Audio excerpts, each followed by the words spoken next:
मैं doctor B D Rawat, associate professor Sanskrit, SRP government PG college Bhandikui Dausa.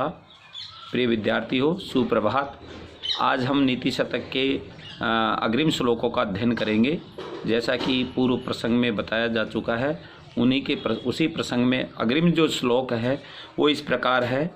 येषां न विद्या न तपो न दानं ज्ञानं न शीलं न गुणो न धर्म ते मर्त्य लोके भुवि भारभूता मनुष्य रूपेण मृगाश्चरन्ति। ये जो श्लोक है उसका जो पदच्छेद इस प्रकार होगा। येषां न विद्या न तपो, तप है न दानम, न ज्ञानम, ज्ञानम न शीलम, गुण न धर्म है, ते मर्त्य लोके भुवि भारभूता मनुष्य रूपेण मृगः चरन्ति। अन्वय है इसका, येषां विद्या न तपो न दानम न ज्ञानम न शीलम न गुणो न धर्म न ते मर्त्य लोके भुवि भारभूता मनुष्य रूपेण मृगः चरन्ति।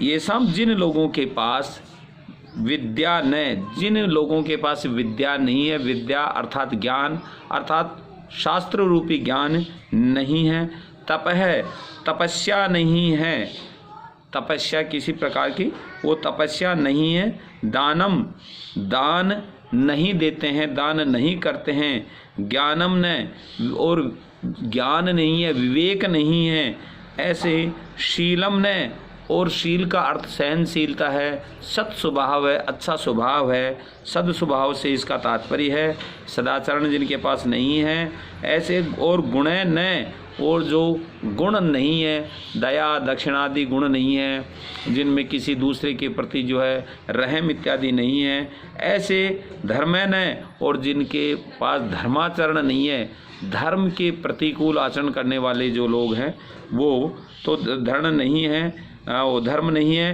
ते वे ऐसे व्यक्ति मर्त्य लोके, इस मृत्यु लोक में, इस मानव लोक में, इस भूलोक में, भूवि इस पृथ्वी पर जो है वो भारभूता, भार के रूप में होते हैं, भार स्वरूप होते हैं, मनुष्य रूपेण वो जो है वो मनुष्य के रूप में, मृगा अर्थात यहाँ मृग से मतलब पशु से है, वे मनुष्य के रूप में पशु चरंती, वे मनुष्य के रूप में पशु के रूप में विचरण करते हैं इस पृथ्वी पर। अर्थात मानव होने के लिए इन उपर्युक्त गुणों का होना अति आवश्यक है। जो है ये हैं कि विद्या है, तप है, दान है, ज्ञान है, शील है, गुण है, धर्म है, ये व्यक्ति को मानव के बनाते हैं, मानव के गुणों के रूप में बनाते हैं। तो इसलिए जो है हर मानव में ये गुणों का होना जरूरी है, आवश्यक है। इसमें जो है इंद्र वज्रा छंद है और इंद्र वज्रा उपेंद्र वज्रा है, जो कि उपजाति छंद का अंतर्गत आते हैं। इंद्र वज्रा और उपेंद्र वज्रा का संयोग है। अब जो है आगे हम दूसरे जो है श्लोक की ओर बढ़ते हैं। मूर्ख संसर्ग त्याज है, मूर्ख जो है वो इस प्रकार उनकी संगति त्यागनी चाहिए। कैसे? वरम सर पर्वत दुर्गेशु भ्रांतम वन चरई सह न मूर्ख जन संपर्क है सुरेंद्र भुवनेश्वर अपि। इसमें जो मूर्ख की संगति से दूर रहना चाहिए, इस प्रकार जो महाकवि भर्तृहरि कह रहे हैं कि इसका जो पदच्छेद है वो है वरम पर्वत दुर्गेशु भ्रांतम वन चरई सह न मूर्ख जन संपर्क है सुरेंद्र भुवनेशु अपि। अन्वय है वन चरई सह पर्वत दुर्गेशु भ्रांतम वरम सुरेंद्र भुवनेशु अपि मूर्ख जन संपर्क न वरम अस्ति।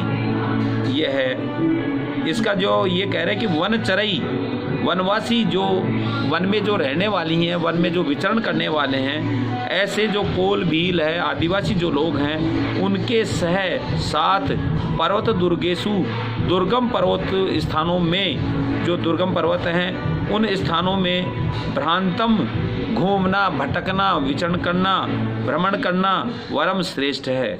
वनवासी कोल भीम इत्यादि जो जाति है, आदिवासी जाति हैं, उनके साथ विचरण करना, घूमना, भ्रमण करना वो श्रेष्ठ है। किंतु सुरेंद्र भवनेषु अपि, किंतु इंद्र के भवनों में भी, सुरेंद्र अर्थात सुरपति जो इंद्र है उसके भवनों में भी अगर मूर्ख जन संपर्क है, मूर्ख व्यक्ति का संपर्क हो, मूर्ख व्यक्ति का साथ हो, मूर्ख व्यक्ति की संगति हो, तो नैवरम वो कदापि अच्छा नहीं है।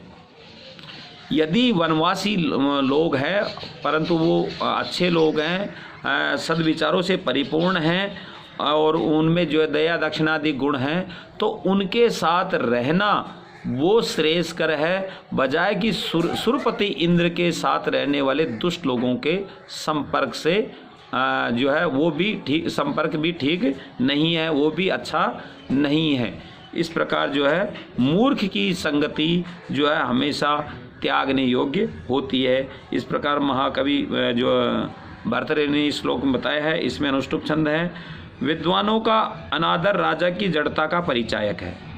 किसी भी राज्य में अगर विद्वानों का अनादर होता है, जो शास्त्रज्ञ लोग हैं उनका अनादर होता है, या जो कलाओं से निपुण व्यक्ति हैं उनका अनादर होता है, तो वो उस राज्य के लिए कदापि उचित नहीं हो सकता है। इसी बात को जो है महाकवि भर्तृहरि अग्रिम श्लोक में कह रहे हैं। शास्त्रोपस्कृत शब्द सुंदर गिरह शिष्य प्रदेयागमः विख्याता कवयो वसंति विषये यस्य प्रभो निर्धना तज्जाड्यम वसुधाधिपस्य कवयो ही अर्थम विनापीश्वरा कुच्याशु कुपरीक्षका ही मणियो यैर अर्घतः पातितः। तो ये इसका पदच्छेद इस प्रकार होगा।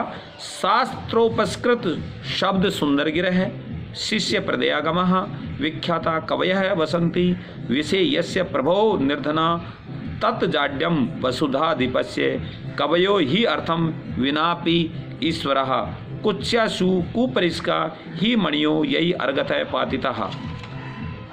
इसका जो अन्वय है वो इस प्रकार होगा। शास्त्रोपस्कृत शब्द सुंदर गिरह शिष्य प्रदयागमः विख्यातः कवय यस्य प्रभु विषये निर्धना संति वसंति तत् वसुधाधिपस्य जाड्यम ही कवय अर्थम विना अपि ईश्वरा ही कुपरिष्का कुत्स्याशु यही मणिय अर्घतः पातिता।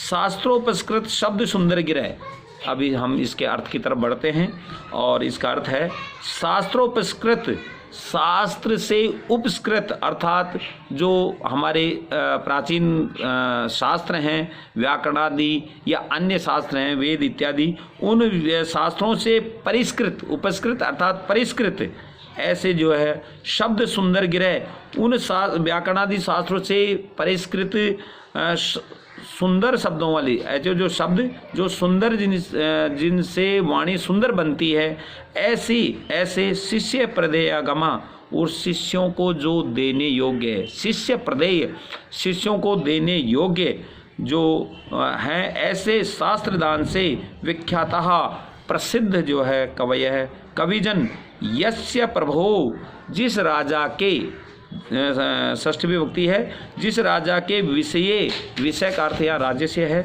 जिस राजा के राज्य में निर्धन होकर के, दरिद्र होकर के, गरीब होकर के वसंती रहते हैं, तत् वसुधाधिपस्य, वह जो है उस वसुधाधिपस्य के लिए, उस राजा के लिए जाड्यम, वह उस राजा के लिए जड़ता है, वह उस राजा की मूर्खता है। ऐसे महान जो विद्वान अगर किसी राजा के अधीन अगर निर्धन होकर के रहते हैं तो उस राजा की ये उसकी मूर्खता है।